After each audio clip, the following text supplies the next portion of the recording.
Assalomu alaykum barchaga azizlarim. Hozir men sizlarga tovuq go'shtidan turkcha osh qilib ko'rsataman, palov qilib. Uning uchun qozonga suv solamizda. Menda mana shunaqa tovuqni sonlari bor edi.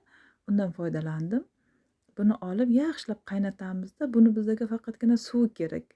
Suvini olamiz, chunki go'shtini oshni suzgandan keyin ustidan qo'yar ekan bular. Endi mana go'shtni qozonga solamizda. Qozonga saryog' bilan simichka yog'ini soldim. Guruchlar oqarguncha buni yaxshilab qovurib olamiz. Turklar oshni shunaqa tayyorlar ekan. Keyin tovuq suvini mana olib, uni ustidan qo'yamiz. Keyin mana bu go'shtimizni mana shunaqa maydalab olgan bo'lamizda, bu maydalaymizda, bu maydalaganimizni xohlasak osh guruchiga aralashtirib yuboramiz. Xohlaganlar ustidan qo'yib yerkan, biz ustiga qo'yib yedik. Oshni suzgandan keyin oshni ustiga guruchini qo'ydik. Guruchni ustiga go'shtini qo'ydik. Qizlar albatta tayyorlab ko'ringlar. Bu ham o'zicha chiroyli, mazali taom lekin. Men juda ham yoqtirdim. Ham bizga kilo bermaydi.